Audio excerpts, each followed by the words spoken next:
the play, and Drew Tate doesn't know that. The game's going to end on this play. He fires downfield. It's caught, and into the end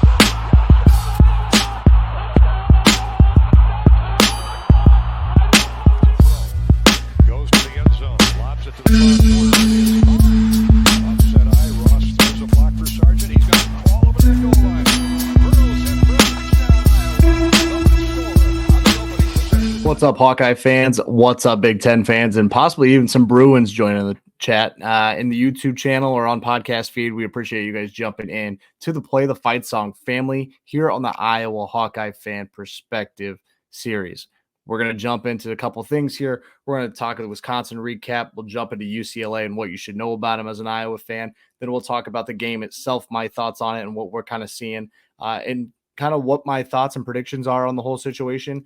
Again, thank you for joining us. This is the Play the Fight Song family. We have Iowa State fan perspectives, Iowa Hawkeye fan perspectives, and Nebraska as well. We also do, and the main thing we do here is a weekly live college football show where we cover every team across the country, all 134 weekly stuff that we want to talk the whole basis of college football, not just the same 6, 7, 8 teams you get from a certain amount of shows outside of your normal realm of what you're listening to for your own school. There are a couple things that I think that this industry needs, and we think this industry needs, and it's just people talking about the sport from a fan perspective, from the side of someone who watches all the games Saturday, and not from the media base with maybe some draw or some biases and stuff. So that's what we do. You can find that here on YouTube if you're watching there. Weekly live on Wednesdays, usually around 6:30 or 7. Check out everything. You can usually get a notification for when we go live Wednesdays. YouTube, Facebook, X. It's been a blast. It's been a ton of fun. Great college football season. And as we ramp up the back end of November, or start November off and into the back end of the season, you're going to want to be locked into that. So subscribe, like all of our videos, follow along with us. It's been a ton of fun growing this channel. In the family that we've kind of made here at Play the Fight Song. So thank you. Very much appreciate it. If you're on our podcast feed, jump over to the YouTube. If you're on our YouTube, check us out on Spotify or Apple Podcasts as well.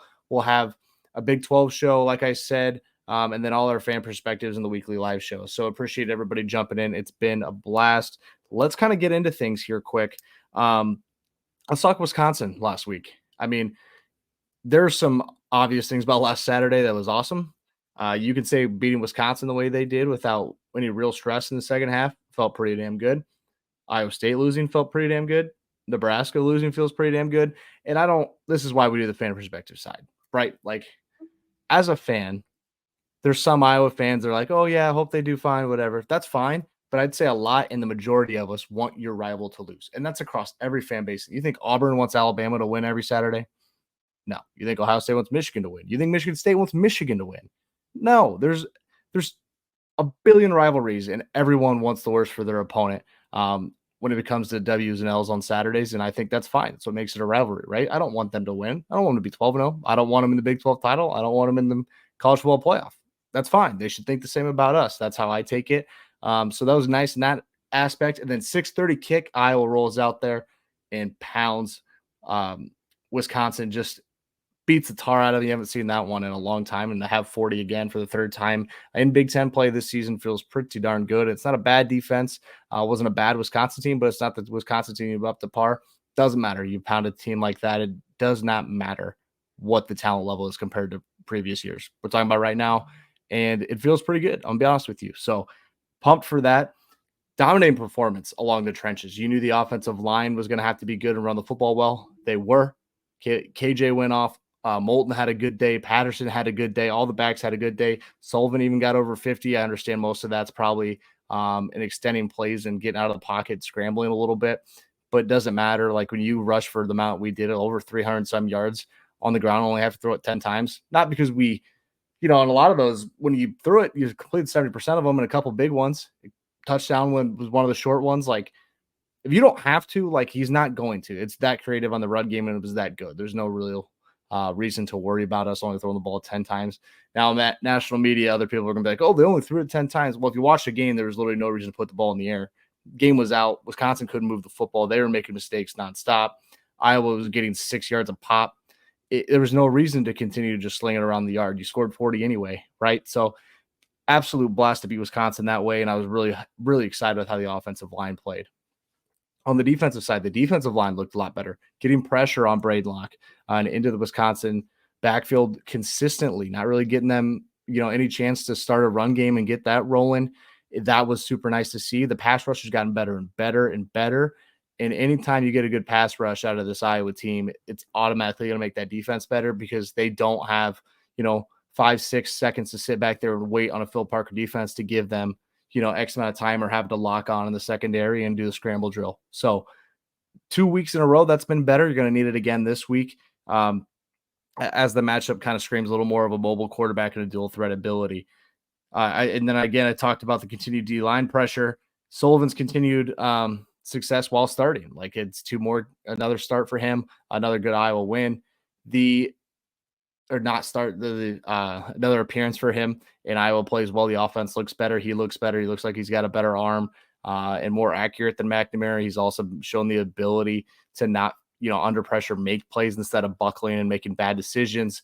The offense just looks better in that hands, and the depth chart came out today, and he's number one. And that's all there should be to it. Obviously, there's Iowa fans and people out there say, that Cade's probably going to still have a shot to start. Doesn't sound like Cade's healthy, if I'm being completely honest with you. If it's a concussion thing, it could be a week, it could be 4 weeks. You never know. Even if he is good to go, Kirk may keep him out anyway, just for an image thing, and I don't want to sound like he's babying him or anything, but even if he is ready to go, because you kind of need the quarterback depth, whether or not he's going to start, you want a guy back there with the experience as a backup.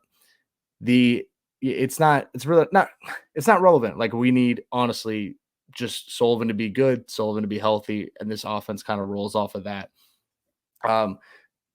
Shout out to Deshaun Lee in the defensive secondary getting better. Jamari was good. Schulte looked better. Like a lot of the secondary looked a lot better against a good, Wisconsin receiving room and some talent there. And they're going to have to go against the UCLA one this weekend, who's pretty solid as well. So maybe we're locking down, the corner spot here and two slot with Deshaun Lee. I'm hoping so. Guy had a pick, played a great game, made a great play on that ball. So excited to see what he kind of comes into. And there are a couple things, honestly, where you look at what Wisconsin tried to do and what Iowa's immediate response to it was, right? It looked great. It was a couple things that truly caught Iowa off guard. It felt like on the first drive, that's fine. Happens all the time. Reset. Braidlock wasn't able to do much later in that game. And Iowa really came in and played better and better and better. Looking what we did to Wisconsin and how that thing turned out, and it gives you a little bit of anxiety towards like where the losses came this year. Michigan State was tough. The Iowa State loss obviously doesn't feel good at all. But I'd rather keep winning games than to stop winning games just because, maybe a Big Ten title is not there for you. Maybe a playoff appearance isn't there for you. But I'd like to continue to win games, and I think that's just fine. So continue to win football games, and let's just get ready for UCLA on a Friday night, a spot where it feels like UCLA is feeling really good about themselves and their fan base is feeling good. I listened to a couple things reaction-wise after their win in Nebraska, and they're confident. I was a little surprised to see that much confidence flying out of them, to be honest with you, and I think that's fine. It makes a bigger point for Iowa to be ready for that. And going to the West Coast, 9 p.m. Eastern and 8 p.m. Central kick on a Friday night on a short week. Got to be ready for that, and I think Kirk will have his chance. Kirk hates Friday games, hates him even more when they're during the year and in which high school playoffs are still going on, and especially when they're in California of all places. So let's jump into the UCLA Bruins. But first, let me tell you something about our friends over at No Rivals, shopnorivals.com. I'll tell you what, we are the only school here that on Play the Fight Song that gets it. Iowa has hats on Shop No Rivals. Code PTFS will get you free shipping. I got a couple versions of this one. There's plenty of other designs, other schools. If you're interested in making a Christmas gift for somebody, whether it's an Iowa hat or maybe they're a Texas Tech fan or whatever, there's 100 some schools on there. It feels like maybe not 100 that may not like that one, but there's plenty of schools out there. They're getting more and more. If they don't see, if you don't have your school on there, go check them out. Request your team and they will get that thing rolling. Again, shout out to our friends over at No Rivals. Love the partnership we've put together with them. Now, UCLA. Let's talk Bruins here. A couple things about UCLA. It's a team that came into the year not really highly regarded in the Big Ten. They weren't supposed to do great. And they've been okay. They've played a tough schedule. I'll tell you that right now. They've played Oregon. They've played Indiana. They've played Nebraska. Like, they've played some tougher games, and that's kind of reflective in their 3-win record right now. But 2 straight, at Rutgers was a good win. At Nebraska, obviously last week's a good win as well. And they're feeling good about themselves, and maybe they should. They got a new coach in Deshaun Foster, and Eric Bieniemy's over there as well, and maybe just takes a little bit of time to get this program rolling in the right direction. Was during their time in the Pac-12, they were solid, played really good defense under Chip Kelly. The run game was okay. They've gotten a little bit better, I feel like. It's tough to say. Maybe the culture changed a little bit. I don't know if Chip Kelly wanted to be the head coach there. It kind of seemed that way anyway. But Deshaun Foster sounds like a guy the guys love to play for, and they're pumped to do so. Going into what Deshaun Foster's done this year, like I said, started out cold as ice. Last 2 wins on the road, both Big Ten wins. And now they get a chance to come home on homecoming Friday night. Sounds like they'll have a better crowd around for that. And honestly, like, if you're Iowa, the spot's not great. But if you're UCLA, you cannot be more happy to be home finally after going East Coast back to Nebraska. Now you get to come home and do homecoming. Going to be a very excited football team in the Bruins. Let's talk the offense a little bit, because I think this is where things might have changed the last couple of weeks. They were tough early in the year. They weren't playing great. And then somebody found something last week in Nebraska, it seemed like, outside of Nebraska kind of giving them the game and making some bad decisions in spots. Ethan Garbers is going to be your quarterback. He's been there for a couple of years. He's been solid. He's not a great quarterback. He's a solid quarterback, I'd say. 10 touchdowns and 9 interceptions. He didn't turn it over last week at all. 65% completion percentage. And, if he's not turning the ball over, he's been better. He can use his legs. I think he ran for almost 60-some last week at Nebraska using his legs, long of like 50. Been good, like really working hard to make that offense go a little bit, because it's an offense that struggled running the football. Like, it's not been good doing that, but they have really good weapons on the outside. And when you look at what Garbers does, when he's not turning it over and he's being himself and he's using his legs to get out of the pocket and avoid sacks, he's been sacked 20 times, which isn't great. But I mean, to be fair, like it's 20 times, but it most of that was early in the year against defenses like an Oregon, like Indiana, and I believe they played Penn State as well. Iowa's got one of those. It's got to be another good week for the Hawks in the pass rush. Talking about what the wide receiver room looks like, J. Michael Sturdivant's your stud. I believe he'll play. He's been kind of up and down with some injuries. And Quasi Gilmer, 2 best receivers in my opinion, but neither one of them are the top 2 receptions or receiving yards. That's going to go to the tight end, Maliki Matavoo. And then the running back, TJ Harden. Like, TJ Harden is the running back, and he has like less than 250 yards on the ground and is their second leading receiver. It kind of tells you what the scheme they run.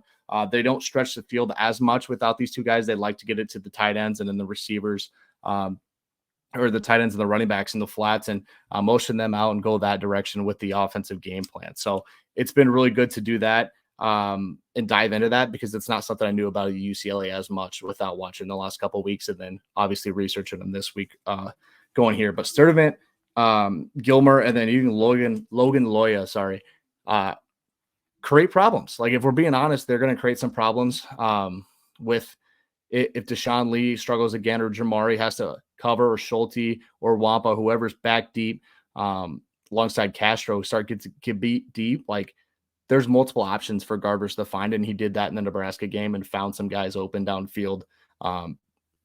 Whether that's just winning one-on-one footballs, whether that was a broken coverage, something. Things started to click last week, and that's not a bad Nebraska defense by any means. I think Iowa's is better, to be honest, but Iowa's also seeing problems when you looked at what Michigan State game. I'm not comparing Ethan Garbers to Aiden Childs, but it gives you similar vibes if he has the time to move around and make plays downfield that way. Arm talent's not the same. The speed, the running ability is not the same, but still a good quarterback that can take advantage of. He's got good receivers on the outside. So it is something to pay attention to. Let's talk a little bit about the run game that I told you wasn't great. Jalen Berger and TJ Harden both under 230 yards each on the season. This offense ranks 128th in yards a carry at 2.8. It ranks 97th in yards per play at 5.4 and 134th in yards per game rushing at 74. They want to run the ball. They just have not been able to. Like, this offense is not predicated heavy throw. It's not predicated on a heavy run. It's been one that's tried to find an identity and just has not found one. Put up a good number of Rutgers. I believe they put up above 34, 36, and then put up 27 last week in Lincoln. Obviously a pick six there, so they got 20 offensive points, but nonetheless found an identity and started to roll things. It wasn't like they ran the ball super great. They ran for as much as they did because of the Garber scramble and his ability to get out of the pocket. It was not like they were pounding Nebraska for over 4.5 yards a carry last week in Lincoln. The offensive line, 22 total sacks on the year. 20 times Garbers has been the guy going down. And Nebraska got pressure last week, but the difference was that Garbers was able to escape that and get out and make plays on the edge. And so, honestly, some of the bigger plays were either his legs making things happen or just one-on-one balls with these receivers. It just feels like it's very similar to the Michigan State thing we ran into. I said that already, but just kind of learning what UCLA wants to do, and when they can do what they want to do, what is it they're trying to do? And if they're struggling, what do they go to? Because if they're struggling, I promise they're not going to this run game. And it's going to be tough sledding to run on an Iowa football team that's been better against the run in the last couple of weeks, and they've gotten better against passing attacks. So it's going to be, I'm sure, a very vanilla game plan for Iowa and what they're going to do defensively, maybe dial some more things up. But the hope is that 4 is enough pressure to keep him in the pocket and make things tough on him. Looking here, also going through everything like offensive line scheme wise, like they've had some big plays last week. I said that, but they're not super explosive. Again, biggest worry is Garber's legs and then his well-rounded wide receiver talent he has around him. And even at the tight end or running back position, like that's the biggest worry. There's playmakers in a lot of spots. It's can Iowa match up and make sure that that doesn't gash them multiple times. You may get 1 or 2, but it can't be 4, 5, 6 and wide open touchdowns throughout the game. Because you want Iowa to really control the football game. And if that's the thing happening, it's going to feel like the Michigan State one where it's a little too late at times. Defensively, this is the strength of this team for sure, I believe. They ranked in the top 20 in yards per carry given up and rush yards a game given up. Iowa, as an offense, ranks in the top 20 in those two categories as well. Strength on strength this week. There's some physicality here that UCLA has gotten better at. Like, that's not a bad defense. Like, I understand it's completely new staff there on the defensive side of the ball, and a lot of the guys left. The USC or transferred out in some spots, but it's still a defense that's been really good against the run. So it's something Iowa's got to be prepared to do, because Iowa's going to come out and run the football with Caleb Johnson. Kamari Moulton's going to get his carries. Jazzy Patter's going to get a carry. You're going to see Sullivan hopefully on the edge. Just the ability to have him there and have a chance to run the football, I think, will make all the difference in the world. They pressured the heck out of Raiola last week, and he did not do well under pressure. He threw a couple of questionable footballs. One of them picked for 6. He got hit a ton. He did not protect himself. He ended up leaving that game with some injuries. But man, stay healthy, Brendan. Like, get down if you're getting out of the pocket. This team hits. They come out and put pressure on the quarterback. So if we're in the passing situations, let's see what Lester can draw up and make this defense, a little more on their heels than they were last week, and it felt like they were pinning the ears back quite a bit on Raiola. Rutgers, just for a reference back to the run game stuff, Rutgers ran it pretty well. Minnesota did not. That's their they played Minnesota this year as well as one of their games that I feel like UCLA feels like they should have won. Rutgers ran for 4.7 yards a carry, and remember Kyle Monangai from a season ago, and Kinnick still at Rutgers running the ball 5.6 on a carry there. Minnesota as a team, 1.7 yards a carry, and that's a team that runs the heck out of the football. Obviously, they're not as talented, I don't think, along the offensive line as they have been the last couple of years. Definitely not as talented in the running back room as Iowa or where they've been the last couple of years. But I'm giving you a reference on what good rush offenses have done to you, or done to UCLA, or had UCLA do to them. Like, there's a broad thing. I think Iowa's a better rushing team than both of them. Numbers would tell you that. Talent would tell you that. Scheme would tell you that. But UCLA's done this really well the entire year. So I'm excited to see that matchup and kind of how it all goes. Where they've been struggling is against the pass. but Nebraska hit a couple big ones on them. There's a couple other ones. It's a little bit skewed because of who they played and what ended up happening in those games. So I'm really not too worried about Iowa's ability to do it, because it's not like Iowa's going to come out and sling the ball around the yard anyway. Go look at the numbers and how many times they've actually thrown the football in attempts. It's pretty low. And doesn't mean it's a bad passing attack. It just is telling you what they've been dealing with the entire year. Personnel wise, it all starts with Carson Schweschinger, 85 tackles on the year. He is good. He's easily the best player on the defensive side of the football. And the linebacking core around him is good, with Medrano, and if I butcher this name, don't call me out too hard, Oladejo. Those three, that linebacking core is easily the best piece of this defense. And I'm going to say this is one of the better linebacking cores Iowa's seen. I think it's better than Wisconsin's. It's better than Minnesota's. A lot of like the teams, and definitely better than Michigan State's in some spots. So that's a worry there. Pressure comes from all over with this team. I said they put a ton of pressure on Raiola a week ago in Nebraska, like 10 guys with at least one sack. Like, this is a team that gets after the quarterback and wants pressure. Let's see how Lester does that and handles that situation, how Sullivan does, because this will be the first time he's been pressured like that in a lot of situations. Let's go into predictions, what I think will happen. I honestly feel right now like UCLA is feeling really good about themselves. This is not a team I'm high on. Personally, I wasn't high on them preseason. They're getting a little bit better. Obviously, they're getting better. They just won 2 straight games on the road in the Big Ten. They're feeling good about themselves. I'm feeling better about Iowa with Sullivan at quarterback. I feel like Iowa's going to be able to run the football in this game. And when they do, it's going to open up the play action and things like that. And I think that's where things get interesting for UCLA on the defensive side, is how do they hang in with that? I'm not saying Iowa's going to blow them out of the yard for 6.5 a carry, but I feel like we're going to have the ability with Caleb Johnson to run it anyway. There are some worries that if the pressure gets to Sullivan and the offensive line doesn't hold up, they put 7 in the box or 8 in the box, and we got to run against a 7-8 man box again this year when the pass game isn't working. That is a worry. And it should be something to pay attention to, but I'm not too sure if that'll be the exact result there. I feel really good about Iowa's defense going against this UCLA offense.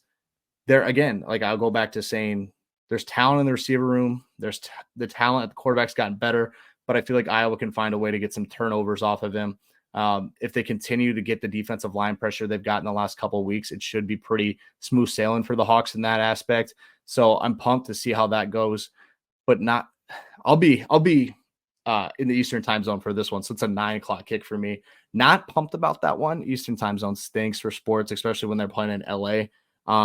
But overall, like, I think Iowa's the better football team. I still think UCLA's got a lot to get going. They're feeling good. They're hot right now. 2 straight wins. Like I said, it's homecoming. They're back in the Rose Bowl. But I think Iowa's just a better football team here. And UCLA's found a way to beat themselves with penalties and just mistakes throughout the year. I'm starting to think the 2 games recently are more of an anomaly than exactly who this UCLA team is. So I'm going to go with Iowa here, 27-14. Again, I think maybe UCLA gets a touchdown on the opening drive, as we've seen Phil Parker defenses give up. Defense settles in, run game settles in, end up just kind of beating UCLA the way Iowa football teams usually beat teams, right? Just slow and methodical, and end up winning a football game. Pumped for this one. Should be a ton of fun. Hopefully we can get Iowa to 7 wins with 3 to go. You got Maryland left, Nebraska left, and I'm missing one.